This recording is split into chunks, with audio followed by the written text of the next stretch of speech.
Hi guys, myself Seema Shaljanand. Thanks to come to my channel Sai Basics. In this video I will discuss about second part of nucleic acids. बच्चों हमने first part देख लिया था nucleic acid का। मैंने आपको बताया है कि ये बहुत ही ज़्यादा बड़ा वीडियो चला जाएगा, इसलिए मैंने पार्ट वाइज डिवाइड कर दिया है। तो फर्स्ट पार्ट में हमने देखा था nucleic acids, introduction, base composition of DNA and RNA, और उसके बाद हमने फर्स्ट कंपोनेंट देखा था नाइट्रोजिनस बेस। सेकेंड कंपोनेंट है शुगर, और उसमें हम पढ़ेंगे शुगर्स एंड शुगर पकरिंग। और थर्ड कंपोनेंट है हमारा न्यूक्लियोसाइड, और तब ये तीनों मिलके क्या बनाते हैं, न्यूक्लियोटाइड का फॉर्मेशन करते हैं।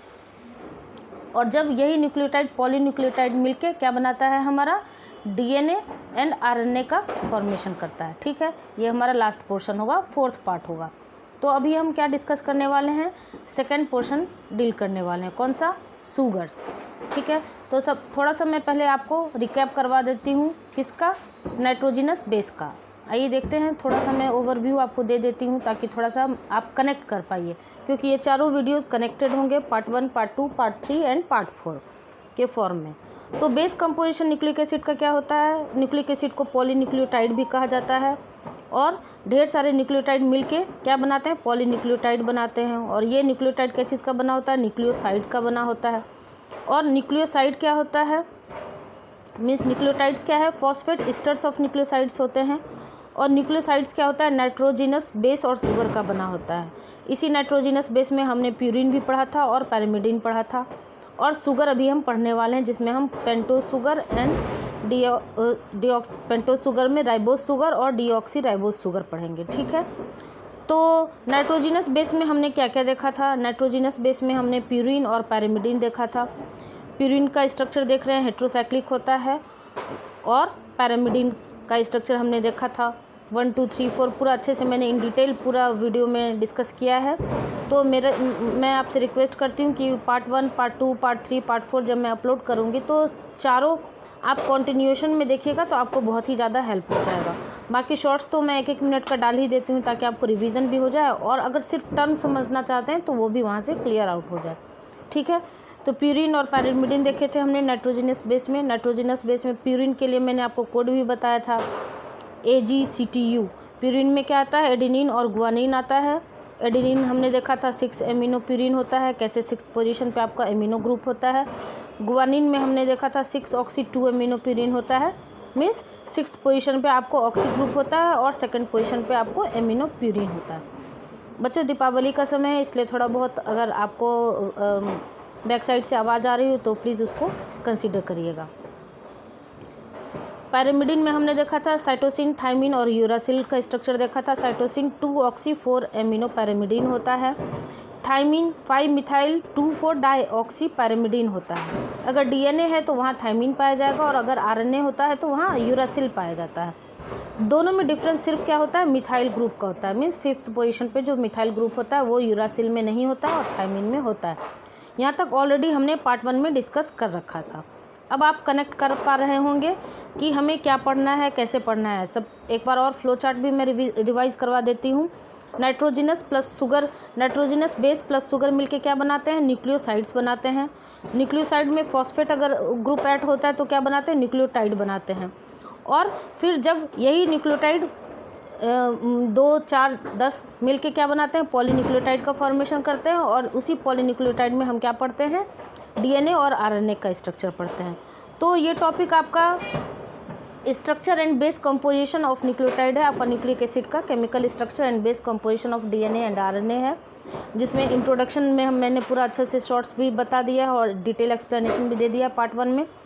बेस कंपोजिशन भी बताया है। तो फर्स्ट पार्ट आपका क्या था, नाइट्रोजिनस बेस का, जो हम ऑलरेडी डिस्कस कर चुके हैं पार्ट 1 में। तो आइए बिना समय बर्बाद करते हुए हम चलते हैं सेकेंड पार्ट पे। कौन सा पार्ट, शुगर्स पे। शुगर्स में हमें क्या पढ़ना है, तो naturally occurring nucleic acids having 2 types of pentose sugar. कौन कौन सा आपको कौन कौन सा पाया जाता है, ribose sugar and deoxy ribose sugar.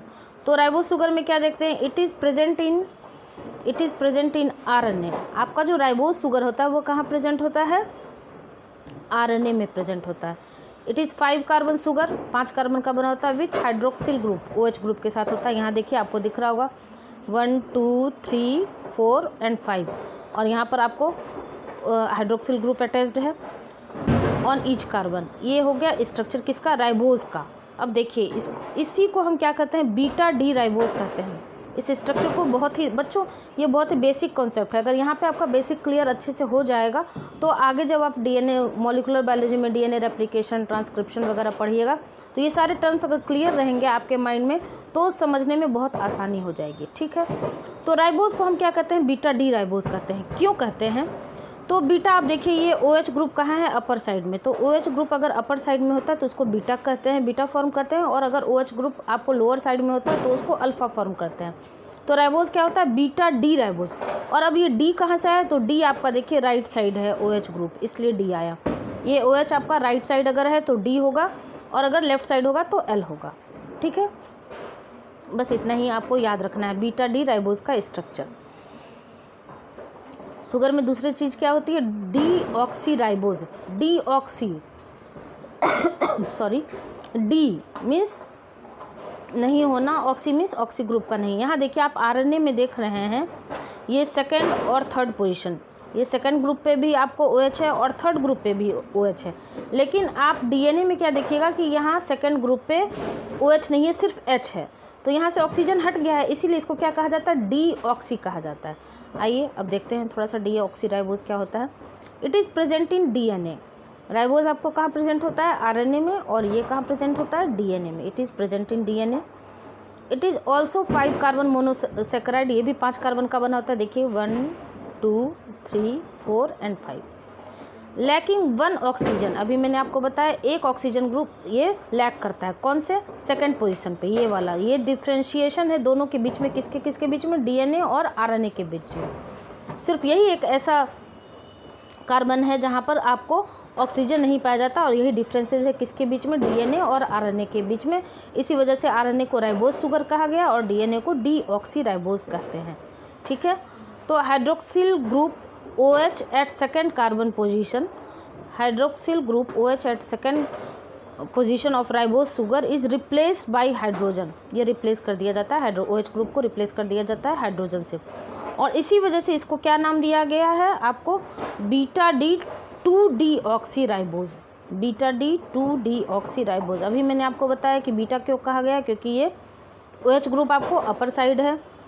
D क्यों कहा जाता है, क्योंकि ये OH ग्रुप आपको राइट साइड है। ये OH अगर लेफ्ट साइड होता तो आपको एल कहते हैं। यहाँ पर डी एंड एल डिफ्रेंशिएशन होता है।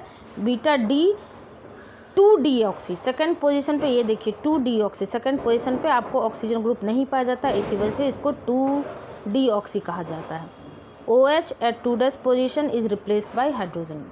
ठीक है, ये आप याद रखिएगा, यही एक डिफरेंसेस है दोनों के बीच में, किसके किसके बीच में, डीएनए एंड आरएनए के बीच में। DNA D for DNA, D for deoxy ribose, याद रखिएगा कोड के फॉर्म में।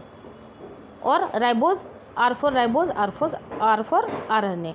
डी एंड एल फॉर्म कैसे डिफरेंट होता है एक दूसरे से, तो OH ग्रुप अगर राइट साइड प्रेजेंट है तो उसको क्या कहेंगे, डी फॉर्म कहेंगे, और अगर अपर साइड प्रेजेंट है तो उसको बीटा फॉर्म कहते हैं, और अगर नीचे प्रेजेंट होता तो अल्फा कहते हैं। तो राइबोज क्या होता है, बीटा डी राइबोज होता है, और डीऑक्सी राइबोज क्या होता है, बीटा डी 2 डीऑक्सी राइबोज होता है। यहाँ तक क्लियर है बच्चों। हम कहाँ चल रहे थे, हमने शुगर अच्छे से डिस्कस कर लिया, राइबोज एंड डीऑक्सी राइबोज हमने देखा। और अब इसका फॉर्म होता है शुगर पकरिंग, एक टर्म आता है शुगर पकरिंग। बच्चों हो सकता है कि शॉर्ट नोट्स में आपको नाइट्रोजिनस बेस अलग से दे दे लिखने के लिए, या फिर शुगर फॉर्म अलग से दे दे लिखने के लिए, तो इसलिए मैं आपको हर एक सिचुएशन के लिए प्रिपेयर कर रही हूँ, ताकि आपको डिटेल आंसर पूछे तो आप डिटेल में भी अच्छे से लिख सके। और अगर एक एक कंपोनेंट का शॉर्ट नोट्स पूछ दे, केवल न्यूक्लियोसाइड अगर आपको दे दे, या फिर केवल न्यूक्लियोटाइड दे दे, या फिर नाइट्रोजिनस बेस पे शॉर्ट नोट्स लिखने के लिए दे दे, या फिर शुगर पकरिंग दे दे, तो फिर आपको कैसे शॉर्ट नोट्स लिखना है उस हिसाब से मैंने कंटेंट रेडी किया है और मैं आपको एक्सप्लेन कर देती हूँ। ठीक है, तो शुगर में हमने क्या देखा, राइबोज एंड डीऑक्सी राइबोज देखा। राइबोज में बीटा डी राइबोज होता है और डीऑक्सी राइबोज को बीटा डी 2 डीऑक्सी राइबोज कहते हैं। क्यों कहते हैं, हम ऑलरेडी डिस्कस कर चुके हैं। आइए देखते हैं शुगर पकरिंग। पेंटोज शुगर कैसा होता है, नॉन प्लेनर होता है, अभी हमने देखा। ठीक है, और सॉरी देखिए यहाँ देखिए, हाँ नॉन प्लेनर होता है। दिस नॉन प्लेनरिटी, और इसी नॉन प्लेनरिटी को ही क्या कहते हैं, पकरिंग कहते हैं। इसी नॉन प्लेनरिटी को पकरिंग कहते हैं। क्यों कहते हैं, अभी हम स्ट्रक्चर के फॉर्म में डिटेल फॉर्म देखेंगे। Pentose sugar can be puckered in 2 conformations, mainly 2 conformation होता है। कौन कौन सा? Enveloped and twisted. ट्विस्टेड को बोट फॉर्म भी कहा जाता है, ठीक है। इन्वेलप आपने अब आज के ज़माने में तो व्हाट्सएप और उसका ज़माना, फ़ोन का ज़माना आ गया। पहले जब लेटर पोस्ट किया जाता था तो इन्वेलप में पोस्ट किया जाता था, तो वहीं से ये टर्म आपको इन्वेलप आया। तो आइए देखते हैं इन्वेलप फॉर्म कैसा होता है। यहाँ क्या होता है? 4 carbons of pentose sugar are nearly coplanar. इसमें 4 कार्बन कैसे होता है? कोप्लेनर होता है। 4 carbons of pentose sugar are nearly coplanar and 5th carbon is away from the plane. और 5वां कार्बन क्या होता है? अवे फ्रॉम द प्लेन होता है। और उस आधार पर इसको 2 फॉर्म में बांटा गया है। कौन कौन सा? C2 Indo and C3 Indo. अभी हमने क्या बताया आपको? 4 कार्बन एक ही प्लेन में होता है। कौन कौन सा कार्बन? आइए देखते हैं। ये देखिए 1, 3, 4 एंड 5। और एक कार्बन आपको अवे होता है। तो कौन सा कार्बन यहाँ पर अवे हो रहा है? अब देखिए ये सेकंड कार्बन जो है वो आपको अवे जा रहा है, लेकिन ये अवे आपको आउटसाइड जा रहा है या इनसाइड जा रहा है? तो आप देख रहे हैं ये इनसाइड जा रहा है, इसलिए ये क्या हो जाएगा? C2 Indo. इसलिए इसको क्या कहेंगे? C2 इंडो कहेंगे। और इस तरह का फॉर्म कहाँ देखने को मिलता है? इस तरह का फॉर्म आपको प्यूरिन बेसिस में देखने को मिलता है, जिसमें आपने पढ़ा है एडेनिन एंड गुआनिन प्यूरिन में आते हैं। तो उस दोनों में आपको कौन सा फॉर्म देखने को मिलता है? C2 इंडो फॉर्म देखने को मिलता है। C2 इंडो क्यों कहते हैं? क्योंकि आपको देखिए ये सेकंड वाला जो कार्बन है वो इनसाइड दिख रहा है, बाकी चारों कार्बन आपका 1, 3, 4 एंड 5 एक प्लेन में दिख रहा है। दूसरा फॉर्म हो गया आपका C3 इंडो, ठीक है।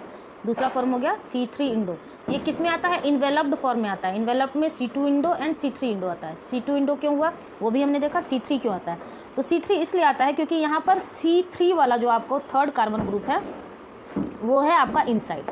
बाकी 1, 2, 4 एंड 5 एक प्लेन में है। अभी आपने देखा 4 कार्बन एक प्लेन में होता है और एक कार्बन जो C3 है, C3 इंडो, इसलिए 3rd कार्बन आपको इनसाइड है, इसलिए इंडो कहा गया है। ये किसका एग्जाम्पल है? आपको पैरामिडीन का। पैरामिडीन में cytosine and thymine and RNA में, आरएनए में ऐसा स्ट्रक्चर देखा जाता है C3 इंडो, और पैरामिडीन में साइटोसिन और थायमिन में, ठीक है। ये कैसा फॉर्म था आपको? इन्वेलप्ड फॉर्म था। बच्चों सिर्फ 1 से 2 बार आप रिटन प्रैक्टिस कर लीजिएगा, और 1 से 2 बार अगर आप मेरा वीडियो सुन लीजिएगा तो अच्छे से आपका कॉन्सेप्ट क्लियर भी हो जाएगा और दिमाग में सेट भी हो जाएगा। इसके बाद मैं शॉर्ट्स के फॉर्म में 1-1 मिनट का रिवीजन के लिए अपलोड कर दूँगी ताकि आप रिवाइज अच्छे से कर सकिए। उसके बाद आइए ट्विस्टेड फॉर्म। ट्विस्टेड फॉर्म को बोट फॉर्म भी कहा जाता है। मीन्स बोट, आपने देखा होगा ना नदी में जो बोट चलते हैं, बस वहीं से ये टर्म आया। इसमें क्या होता है? इसमें 3 carbons are coplanars and other 2 lie away on opposite side of the plane. उसमें क्या था? 4 कार्बन आपको एक प्लेन में था, इसमें 3 कार्बन एक प्लेन में है। कैसे है? आइए देखिए। इसका भी 2 फॉर्म होता है। C2 एक्सो, नाम से ही क्लियर है, देखिए C2 exo and C3 endo. Means C2 second carbon जो है वो बाहर होगा और 3rd कार्बन जो है वो अंदर की ओर होगा। यहाँ देखिए सेकंड कार्बन बाहर की ओर है, 3rd कार्बन अंदर की ओर है, और 3 कार्बन एक ही प्लेन में है। मीन्स 1, 4 एंड 5 एक प्लेन में है। C3 exo and C2 Indo. C3 नाम से ही क्लियर है, 3rd कार्बन आपका बाहर है और सेकंड कार्बन अंदर है, इसलिए C3 exo and C2 Indo है। और ये बोट के जैसा, इसलिए इसको बोट फॉर्म भी कहा गया और ट्विस्टेड फॉर्म भी कहते हैं, ठीक है। तो आपको शुगर्स एंड शुगर पकरिंग इसमें क्लियर हो गया, ये सेकंड पार्ट है। अब नेक्स्ट वीडियो में हम थर्ड पार्ट, ठीक है बच्चों। तो ये हमने सेकंड पार्ट देख लिया, शुगर्स एंड शुगर पकरिंग। तो बहुत ज़्यादा डिफ़िकल्ट नहीं है ये सब स्ट्रक्चर, बहुत ही सिंपल है। बस 1 से 2 बार आप कॉपी में रिटन प्रैक्टिस करिएगा, आपको बहुत अच्छे से क्लियर हो जाएगा। और मैंने जो समझाया है उसको बच्चों 2 से 3 बार एक बार डिटेल वीडियो ज़रूर देखिएगा। उसके बाद 1-1 मिनट का शॉर्ट्स तो मैं अपलोड करूँगी ही फॉर रिवीजन। तो मेरी कोशिश है कि मैं आपको बुकिश लैंग्वेज में बिल्कुल हिस्ट्री, सिविक्स, ज्योग्राफी या फिर लिटरेचर सब्जेक्ट में जैसे लिखा जाता है नोट्स के फॉर्म में, वैसे नहीं आपको प्रिपेयर कर रही हूँ। मैं आपको ज़्यादा से ज़्यादा डायग्राम के फॉर्म में, ज़्यादा से ज़्यादा फ्लो चार्ट और कम से कम लैंग्वेज यूज़ कर रही हूँ ताकि आपको ज़्यादा रटना ना पड़े, ठीक है।